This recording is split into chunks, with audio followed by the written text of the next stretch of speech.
You don't need another strategy. Here's what you actually need to figure out why you can't implement the things that you already know. I'm Dr. Brooklyn Storm, former psychologist, now business coach, and I help women just like us to build profitable private practices, usually in under 12 months. Being neurodivergent means I see the patterns that other coaches miss, but it also means I'm a truth teller, so I'm not interested in giving you any business advice that sounds good or might be trending, but doesn't actually work for us. Welcome to the Practice Momentum podcast, where we're going to get your private practice sorted out. Thanks so much for being here, and let's get on with the next episode. Hey there, everybody. Welcome back to another episode. Super pleased that you're here. So guess what? You know how I've got this new AI thing that's doing the podcast sort of mapping and all of that sort of jazz for me? Well, it did the thing, which was awesome, but I decided that I wasn't really loving the topic. So I've just hit run and it's running again and it's generating more stuff for me. And I thought, I don't have to sit there and wait. Like, I can just get started and then I can bring it all up after. So we're going to get started and I'll talk to you about whatever I'm going to be talking to you about. I'm very excited to see what it will be. But a couple of things. So yesterday was awesome. You could call it a marathon, but I spent maybe 3 hours with a client of mine in Practice Momentum, business coaching client, who is very interested in the AI stuff. And it was so much fun because I was able to teach her a whole bunch of things. And it felt like, although it went for 3 hours, and yes, we did have loo breaks and all of the things, but it really did feel like 5 minutes. And the only reason that I had to go was because I was heading off to look at another property. I'm buying a house at the moment. So yeah, I had to leave. Otherwise I would have stayed on. But I showed her how to do a few things. And yeah, at the end, I was saying to her, how are you feeling after all this? And she said, oh, I know what I'm doing for the rest of the day, for the rest of the week. And she said to me, it's just like, I thought I knew about AI. And she did the sign of your mind kind of exploding. She just went boom, so inspired. I can't wait to do more of this. So it was really, really, really, really good. And it made me want to teach more. So I'm thinking maybe, I've got my free AI community for therapists. I'm thinking I did want it to be low effort for me, but I was so energized from this yesterday, and seeing her pick everything up so quickly meant that I was then able to show her a little bit more and a little bit more. And I really love doing that. So now I'm thinking, maybe I might go and teach, the odd workshop over in the free community. So that's on my mind at the moment. The other thing is, let me give you an update on, remember I told you about another piece of AI that I made for content planning, and the way that it works is it uses, my input, and it gets a framework, like a context. It gets very clear instructions for me about what I'm looking for, what I want it to do, all those kinds of things. And then it pulled together a whole lot of data that I had no idea even existed. And then based on that data, it then was able to create a content plan that would help me generate qualified leads for some of my programs, right? So some of my things look like business coaching, and there's different types of business coaching. And then I've got free communities and free resources and stuff like that. So yeah, it's been so much fun. Anywho, I can't remember if I told you this or not, but I think I set it up. Actually, I probably haven't told you this because I did it on Saturday. Yeah, I set it up on Saturday. Oh, I did tell you because I remembered speaking about it on the podcast. Yeah.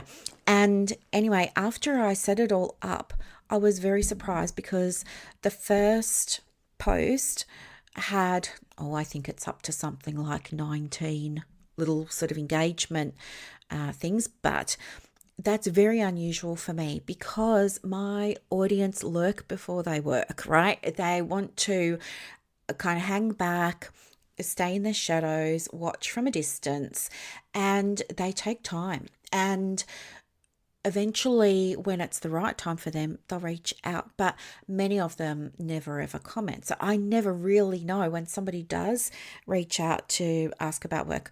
it's pretty unusual that I would know anything about them, but they will come on, will have been listening to the podcast or been following me on Facebook. So the fact that there was engagement right within a really short space of time, it was like a couple of hours, and it was unusually high engagement for my clients. I know it's not unusual for people to get 19 hearts, right? I'm sure there are people that put stuff up and they get like 500 in 30 minutes. But what I'm saying is the significance of it is that it shifted something in my audience for my business. Very interesting and very inspiring. And then anyway, the next day, I was just having a day off. I was binge watching TV with Buddy, just like trying to have a brain break. And because you know me, like I'm in hyper focus for like 5 days, but then I crash for like 2 or 3. So I was in the crash, and I got up to check something on the computer to do with houses because I'm looking for another property. And anyway, I woke up my computer from the screensaver and I saw that there were bucket loads of notifications on Facebook, and I thought, oh, what's going on here? And anyway, I'm just there with my, my Udi Sherpa dressing gown, pink with great big red love hearts on it. It was all rugged up because it's so cold in Melbourne at the moment. Like, I'm not in Melbourne, I'm on the Mornington Peninsula, but if you don't know where that is, it's just easier if I say Melbourne. But anyway, it was so cold. And there were all these notifications on a post that I put in my community, the Ultimate Private Practice, and it was one of the scheduled posts. And anyway, let me just see if I can bring it up to share this with you because it's interesting. If you're a data person like I am, this is so interesting. So I'm just quickly bringing it up now for you so I can give you the correct information. It's up to 169 comments, which again, that's pretty big for my group, because although my group has over 8,000 people in it, the reach on posts is really, really low. Like, even with 169 comments, the reach is still only 1,700. Very, very, very, very low. It's an algorithm thing. It's because I'm in a niche type thing, or all the things. But anyway, a lot of comments.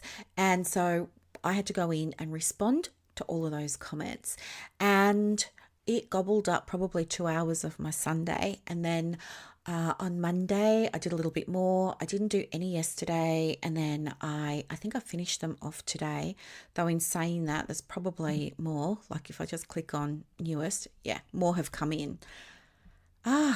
It's great, but it was like really unexpected. And so what this is telling me is this content planner is working, which is what I want, right? The other way that I know it's working is not only is there engagement, because, again, we've got the silent audience, right? And nearly all of your clients are going to be silent. It's pretty unlikely and pretty unusual, pretty uncommon that people who are commenting turn into clients. So there's that. And then the other thing was, because this particular post did so well, I thought to myself, I should also let people know in my email, because not everyone in my email is in my community and they might find it really helpful. So then I sent a little email about it. Anyway, I got leads galore coming in. It's working, and I could not be happier. And then anyway, I was sharing the process with my Practice Momentum client yesterday, and I gave her the steps, and I said to her, you're going to have to customize it for yourself, But I'm excited to see how she goes with it. And now I'm going to ask some of my other private practice clients if they want to have a go as well, because if it works for them too, then what I'll do is I'll make it available to everybody, but I want to test it first. So that has been so interesting. Now I'm checking stuff every single day. The other thing that's been super duper interesting is something that I was introduced to by a colleague of mine. His name's Edward. Edward and I, we do some co-working together when we can, most weeks for, a couple of hours. and we also coach each other for our businesses. And anyway, at one point, I think it was like, I don't know, October, November last year, we were talking about how we manage our time and things like this. And one of the things that, he recommended to me was Kanban boards. And I hadn't heard of those before. And he said, well, it might work for you. And if you're neurodivergent, you will absolutely understand what I'm about to say. But it was like, because somebody told me, I just didn't want to do it. It's kind of similar to demand avoidance. Demand avoidance being, you've got to go and take the bin out, and it's on your mind and you're aware of it and you have every intention of doing it. But then you bump into somebody and they say to you, oh, don't forget to take the bin out. And now you really don't want to do it. That's demand avoidance. So yeah, because it was suggested to me, I didn't want to do it. So I just kind of refused to even look at it. Not because I was being like juvenile. It's just like how my brain works. My brain was just like, no, that's disqualified from my options now. But what ended up happening was, it was the end of the quarter, almost 2 weeks ago. 2 weeks ago, it was the end of the quarter. And I spend the first week of the next quarter reflecting and looking at what worked, what didn't, what actions was I taking, who was I connected with, what was I doing, who was I being, like how was I getting results, what was I doing, how was I showing up, what was my mindset like, what were the results, what didn't work, what are the lessons here, how can I grow from this, the usual stuff that we all do. I know some of you are going, I don't do it, but ideally we do.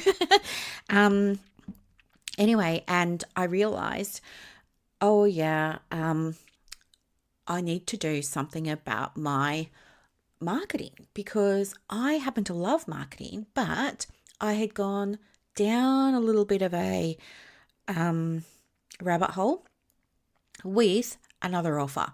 So I've been trying to simplify all my business services. I stripped a lot of them away. I merged services. I deleted services, all that kind of stuff.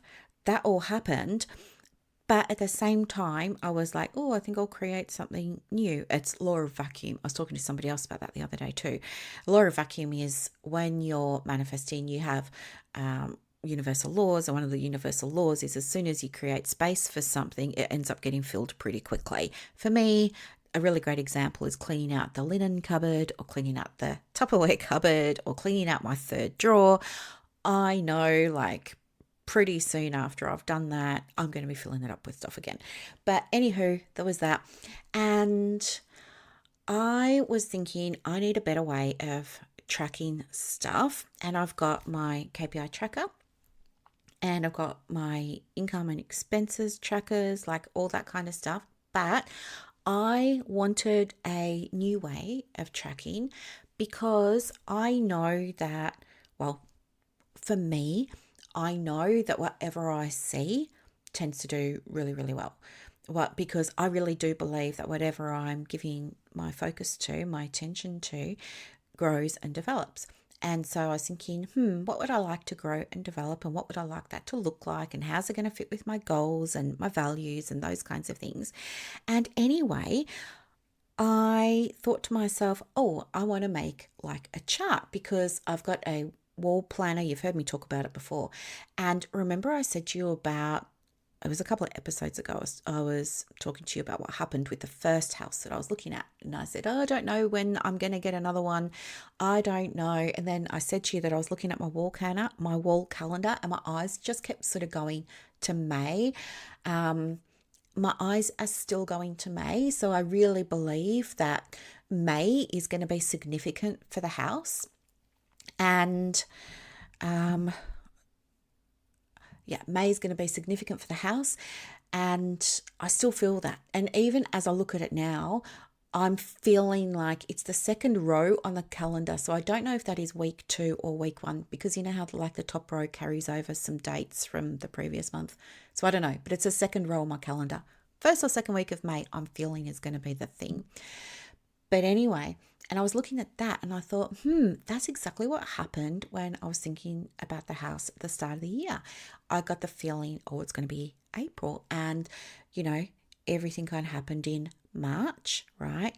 And then in April, end of March, it all kind of collapsed, fell in a heap. But March was the big month. So I'm confident that there's a thing about what I see, what's in my line of sight, I manifest. So based on that, I thought, let's put faith to the test here. And I have an easel of poster size post-it notes. Yes, you heard me correct. Post-it size post-it notes. It was an easel that I got for when I used to do training and, run workshops in person pre-COVID. And I think it's by 3M, and it just kind of folds up into an easel, and then you can write on it with your markers and everything and then rip pages off. But they can then be stuck onto a wall. So I had those, and I haven't used them for years, but I saw them and I thought, oh, I'll use that. And so I got it out. I ripped a page off. I ruled some columns down it, stuck it on the wall beside the computer, and across all my columns. So the way that a Kanban board works is you have what I just described. It's usually a whiteboard, or you can get special, they're actually called Kanban boards, but anyway, you don't need that. You can do it on a computer. I think Canva even has a Kanban board template you can use. I've just used a sheet of paper.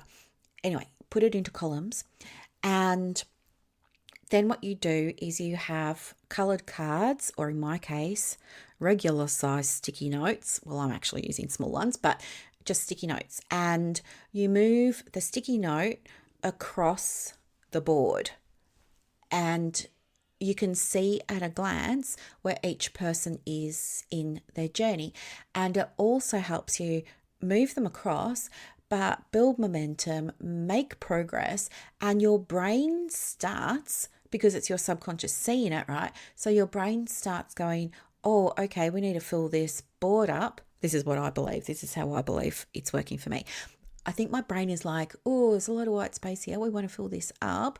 And also it's great because I can see at a glance, oh yeah, I got to follow this up, do that, do this, do that. And you ideally would have the tasks that you need for a project. But in my case, I'm using it for inquiries, right? And calls and clients and things like that. So my columns say inquiry, whether a call was booked or not, whether they were folded up or not, what the next step was with that person, what the right next step for them would be based on their goals and, their needs and stuff like that. The next step after that would be if they were going to work with me one-to-one, for example, it's contracts out and in. If it's going to one of my communities, it's, did they get the link? Were they able to join? That kind of stuff. And then just space for notes.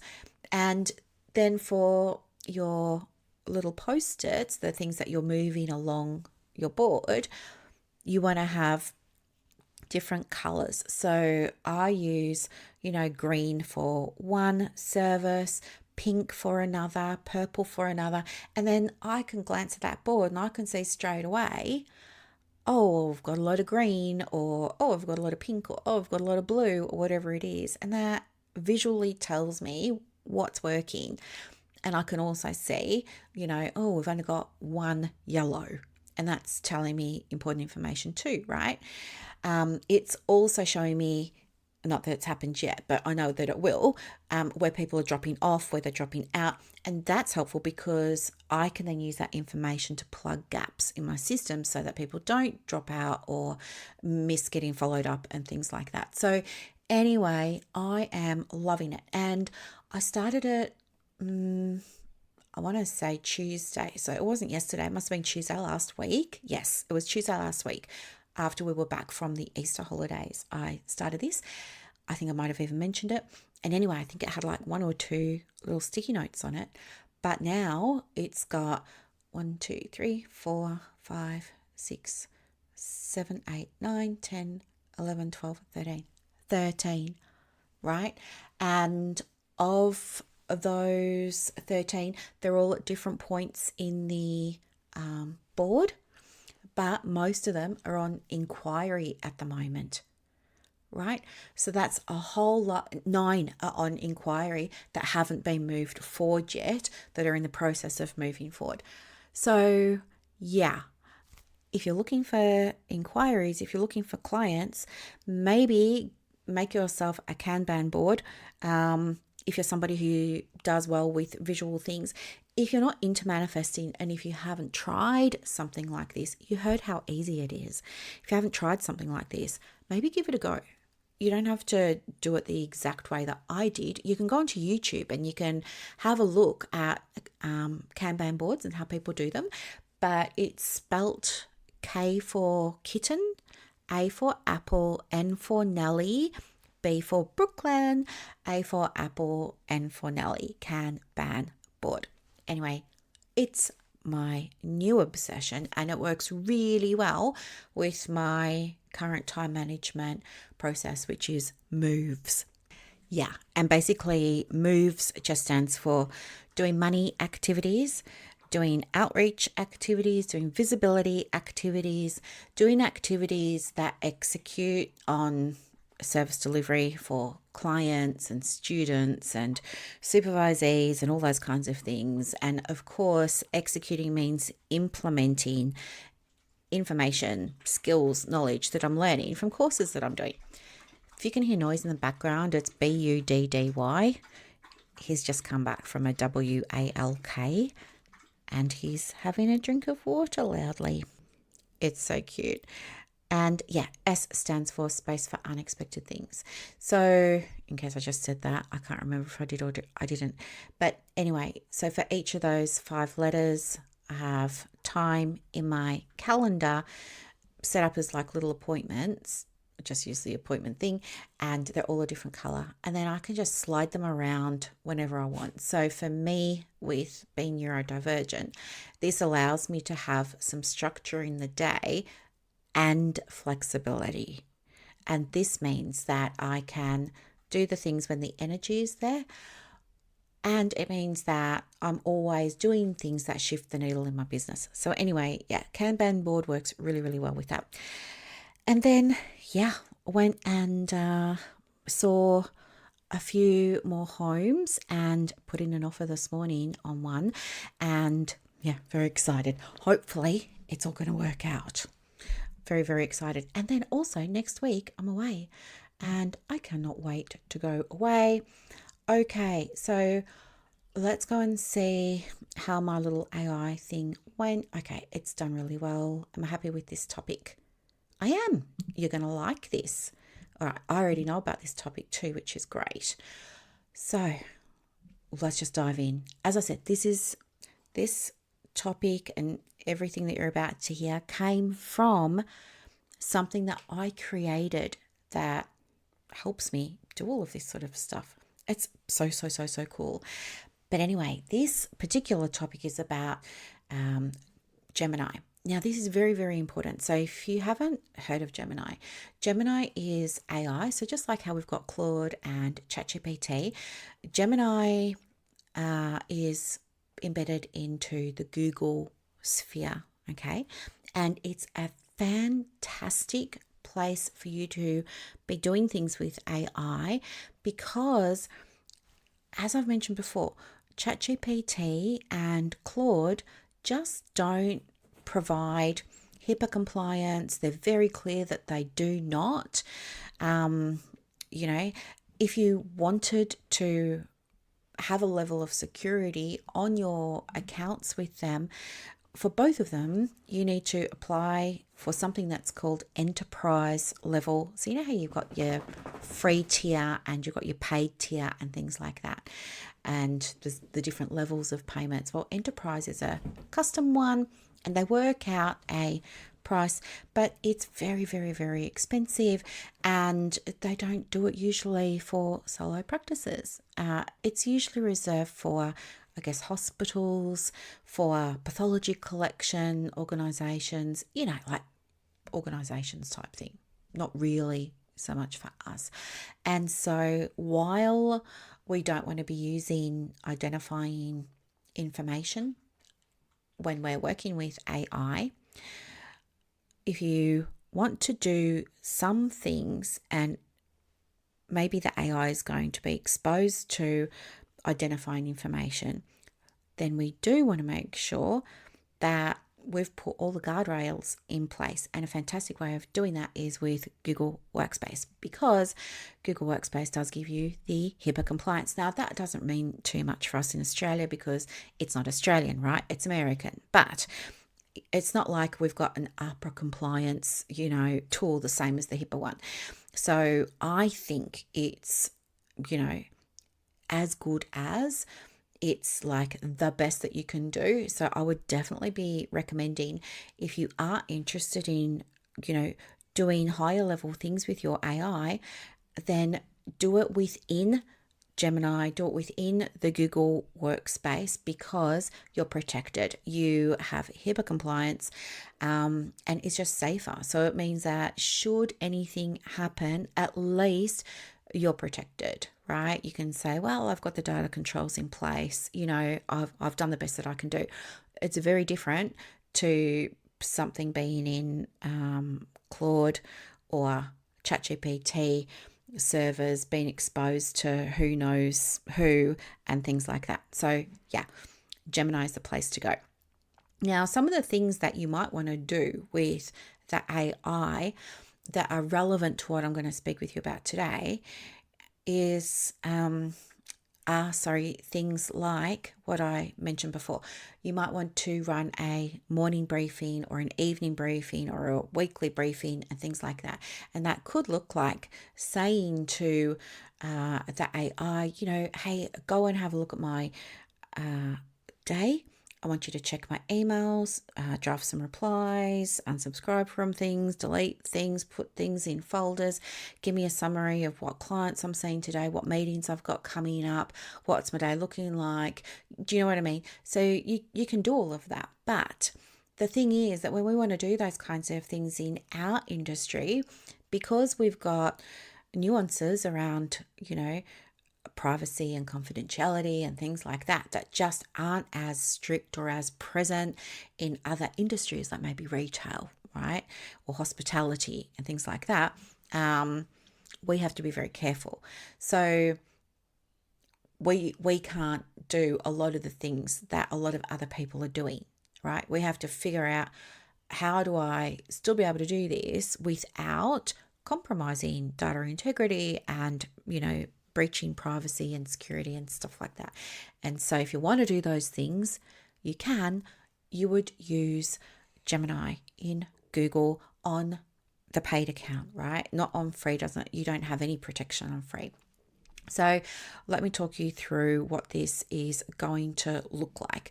So AI can absolutely do all those things. It can check your diary for you, check your email and everything. But while it is really, really, really, really cool and awesome, there are, of course, things that we need to be careful about. So Google released something recently, and they've called it Gemini Personal Intelligence, right? And it's just a feature that connects with your AI assistant. So if you're already using Google, which most of us are, right, a Google Doc, a Google Sheet, you've already got access there to the AI assistant, right? This is just kind of expanding it a little bit, but yeah, it connects to that, which connects to things like your Gmail, your calendar, your photos, your YouTube watch history, your search history, if you're using Google as your browser and things like that. And it does all of that to make sure that any of the answers to any of the questions that you're giving it are based on your interests and your data and your preferences, right? So I'm going to talk with you now about what the Gemini Personal Intelligence does and what it looks like, and what you need to be aware of, before you decide to enable it or not for your business. Okay. So if you're using Google for work stuff, don't turn it on just yet. If you're using it for your personal, go for it. It probably doesn't really matter so much.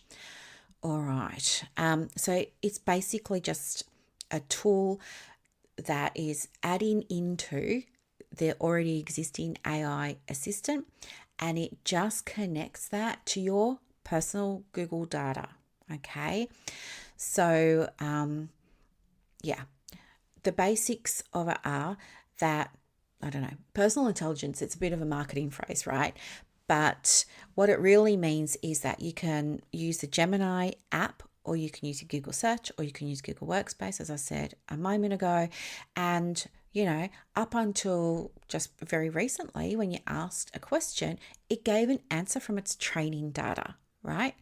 So, when we're talking about Claude and chat, and I always tell you, like, toggle it off, go into your settings and make sure the setting is toggled off to the training data.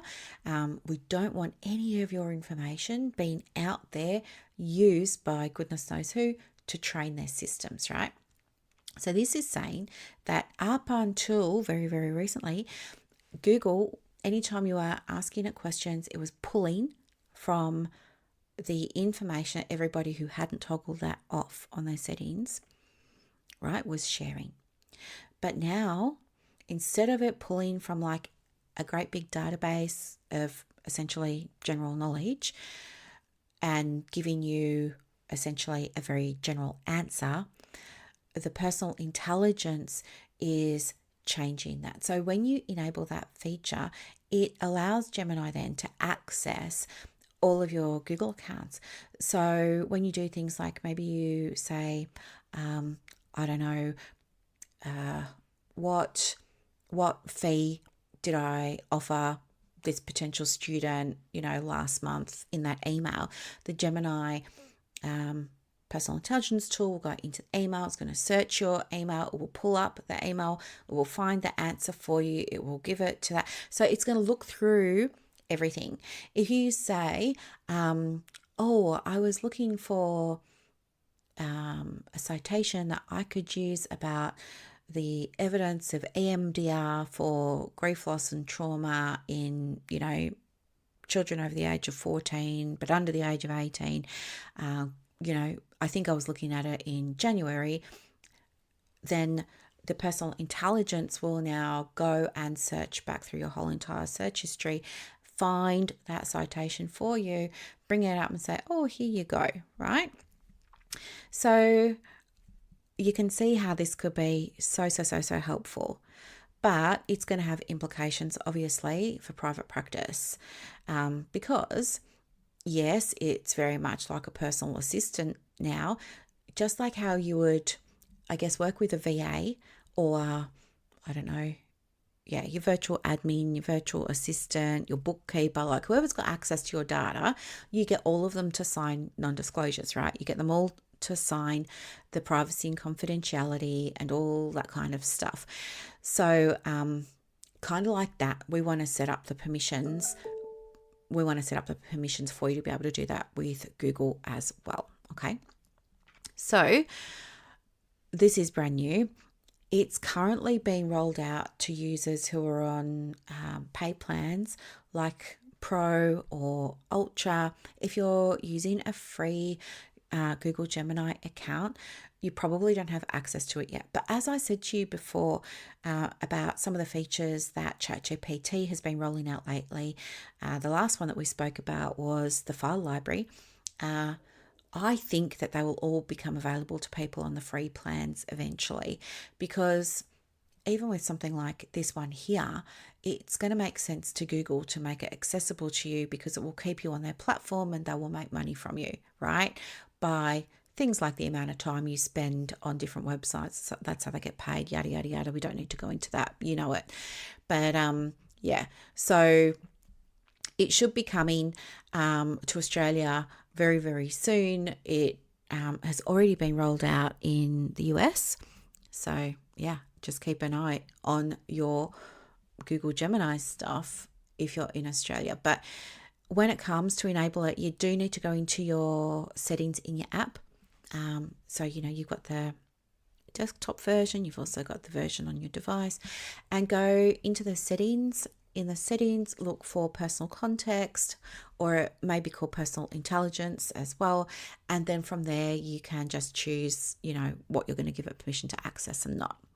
So in terms of what it means for private practice, there's kind of really good news in here. So maybe think about for yourself, do you spend time looking for things either online, in your inbox, trying to remember a conversation you had with somebody? Like, I don't know, if you do custom things for people. So with Etsy, for example, I used to do custom things. I don't anymore. They're a nightmare. But I used to offer that.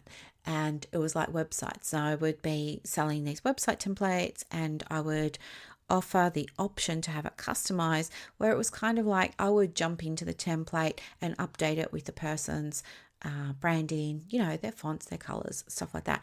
And then I would send them the pre-branded template. But sometimes the scope of work went beyond that. And that meant that I then needed to do quotes. And anyway, different people needed different things and they got different quotes. This is what I'm saying. Like, it got messy quickly. That's why I don't do it anymore. But anyway, like, let's say that you're doing something custom like that, and you can't remember like what you've been quoting or who you quoted, what amount, and things like that, right? So it'll solve that for you, because it will just go and find you that information really, really quickly. Maybe you were online and you read something about Medicare rebates or mental health hubs or something, but you're not sure, did I read this online or did I read this in an email? You can use the personal intelligence feature in Gemini and just say, I don't remember, was this something that I researched online, or did I read it in an email? Like, was it a newsletter that came from that APS or AAPI or something like that? And the personal intelligence will go find it for you and bring it back, right? So I guess if you're someone who, context switches a lot, has a gazillion tabs open all the time, has a lot on your mind, and you get disorganized or scattered and you spend a lot of time trying to look for things, this could be super duper helpful for you, right? It's going to save you a lot of time. Then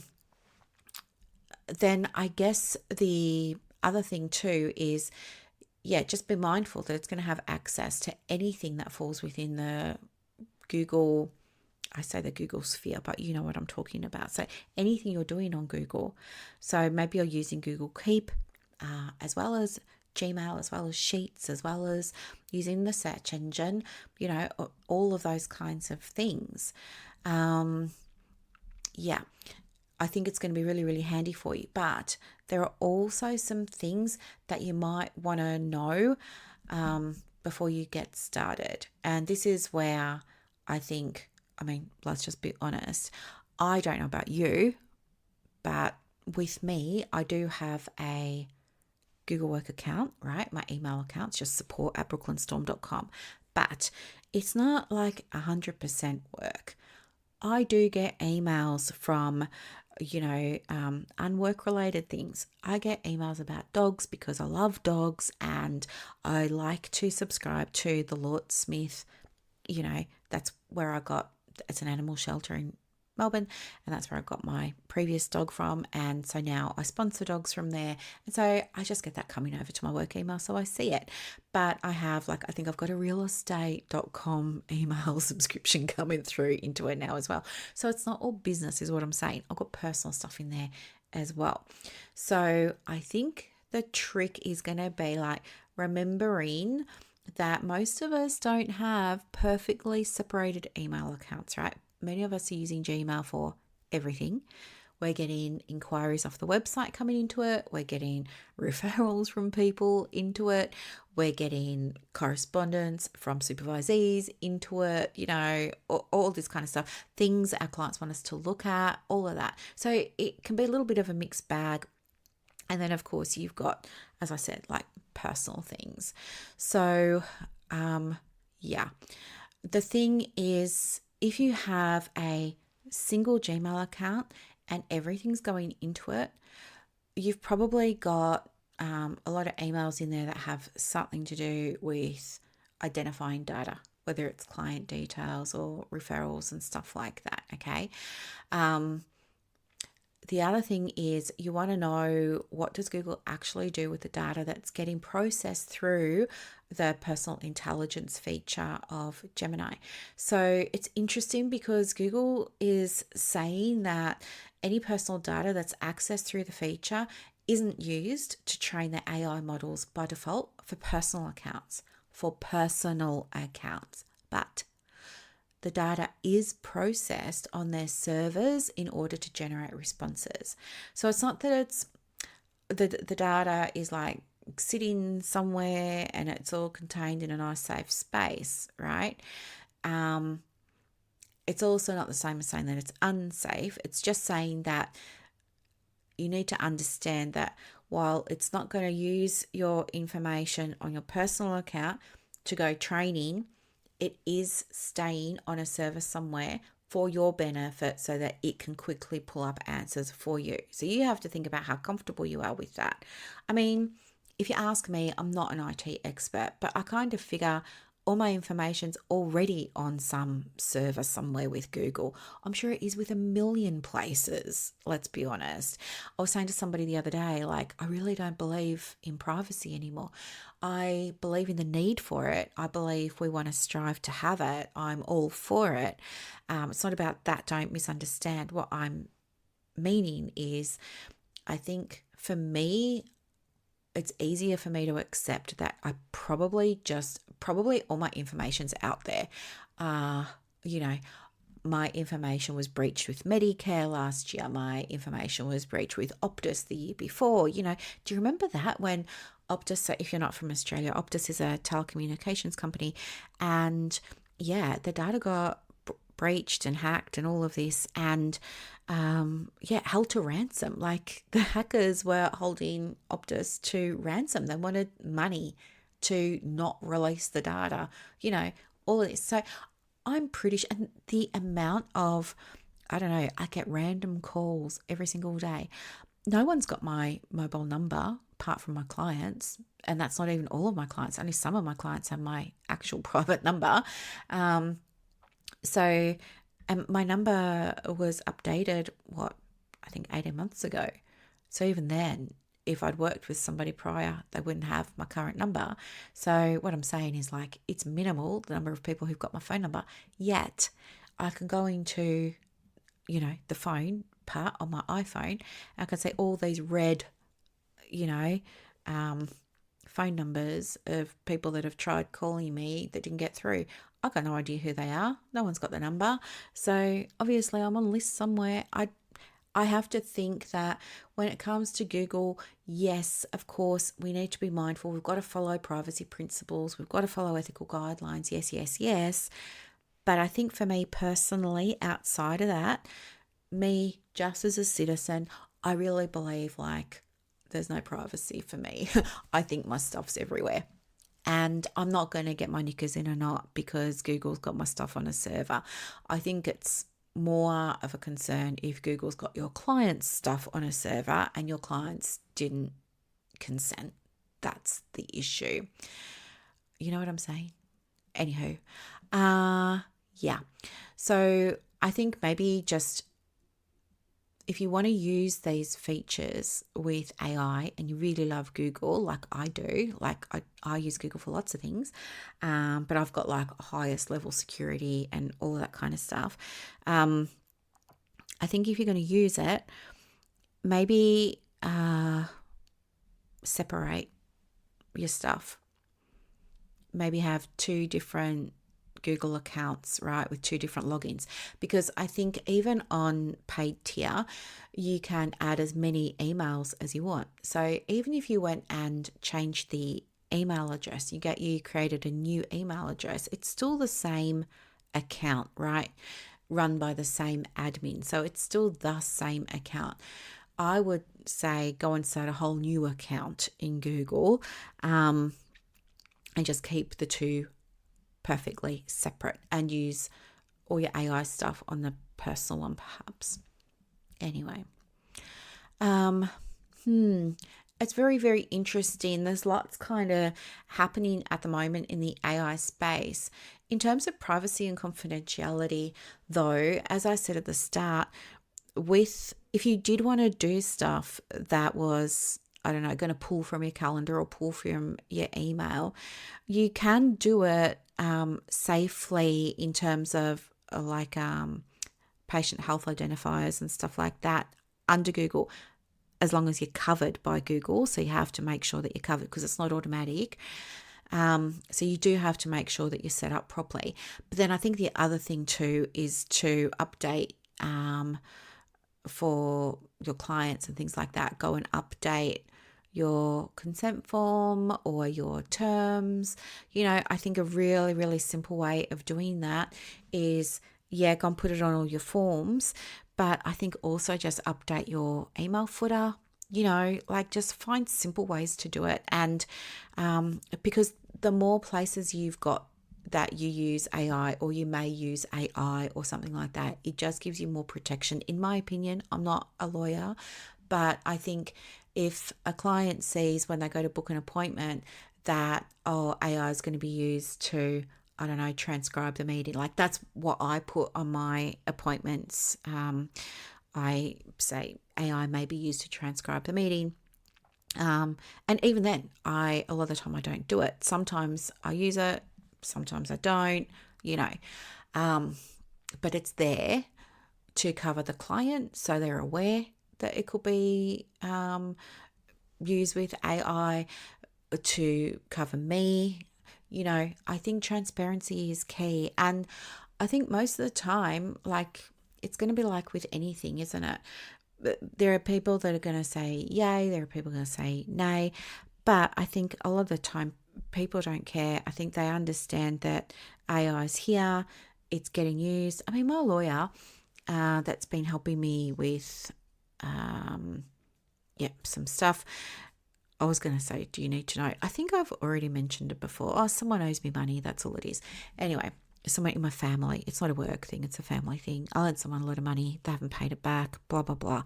Anywho, she was using AI. She used AI to record and transcribe our session together.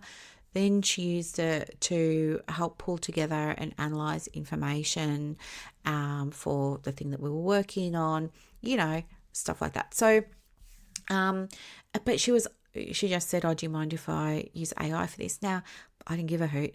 And actually, if it's going to help her do better for me, go for it, is what I say. And I don't think I've said no to any AI that I'm aware of. But at the same time, there's probably people that, sometimes when I've gone on to a call with a client, I've not been recording, but I've noticed that a client is. Yeah. And so I've had to say to them, I'm okay with this being recorded, but, next time, maybe heads up first.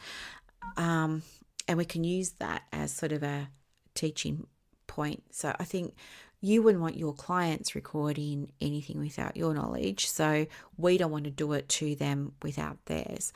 And I think if you've got a touch point in your email signature, in your onboarding or your consent form or both for new clients, I think if you've got it in your diary for when people book appointments, what else?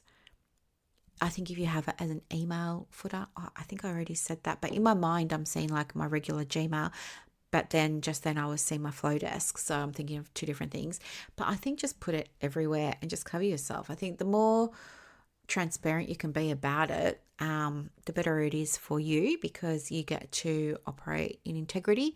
And I think it builds trust with clients when they know if what you're doing may involve or not AI. And they can always ask you questions and stuff like that. For most of us, we're just going to be transcribing, right? But anywho, I thought that was just something that might be super duper interesting to share with you because although I used my AI to come up with this topic this morning, it was something that I do already know about. And the reason I know is just because I've been doing a lot of research on AI and making sure for us that I can, I guess, give you the shortcuts and help you find the solutions for using AI. Because here's the other thing, right? What was I going to say? When we're using AI, I've just forgotten it. It doesn't matter. It couldn't have been that important. Anywho, maybe I'll save it for next time. But that's pretty much it for today. If you want to learn more, that's what I was going to say. Yeah. There are a lot of people who are running private practices who feel like having the back and forth conversations with Claude and ChatGPT is using AI and that they're really, really proficient and competent with it, which is understandable because you don't know what you don't know. But I am here to say, if that's you and if you enjoy using it, or if you want to look at what other people are doing, come and join a free community of mine. I teach it, and as I said, like, you don't have to pay for it, and you can learn all kinds of things. I teach things like how to create resources using AI for your clients, things that you can sell for your passive income, things you can give or share or sell to maybe supervisees or clients, things that will save you time, reduce your time. Like, did you hear how quick it was for me to get all those steps done for using the AI to come up with the topic and the outline for today's podcast episode? I did that on the fly while I was talking to you. It already gave me everything, but I decided I wasn't really into the topic and I wanted a fresh one, and I just got it to run in the background while I was talking to you. Now, that tool that I've created for myself saves me hours. And I'll go and use it now, and it will probably take me about 15 minutes to get everything done. It's that quick. So anyway, I love to teach this. So if you want to learn, you're most welcome to come through. The post that has had a lot of engagement in Facebook was a post where I was helping people with their websites, because marketing is really, really a tricky space for so many practitioners to navigate. So I wanted to do something that was helpful there. So if you want me to have a quick look at your website, you can go and drop the website address, like your URL. You can go and put it there, and I will give you a tip for your website on one thing that you can do that will have the biggest impact on your inquiries for the next 90 days. That would be helpful. It's the free community that I've got called the Ultimate Private Practice, and it's on Facebook, so you can go there. And I'm more than happy to have a quick look at your website and give you one thing as well, so you don't miss out. Okay. All right. Well, I hope that this was super duper helpful. Thank you so much for being part of my world. And I'll talk to you next time. Bye. And that's a wrap for this episode of the Private Practice Podcast. So as you reflect on today's insights, imagine creating real success in your private practice without going down rabbit holes or exhausting yourself with business activities that don't move the needle. With Practice Momentum, you have push of a button help available on demand. It's like having an expert in your pocket ready to guide you whenever you need it. Visit brooklynstorm.com to discover how Practice Momentum can transform your approach to building a thriving practice. I'm Dr. Brooklyn Storm, and I'll see you next time as we continue exploring the mind, business, and spirit of private practice success.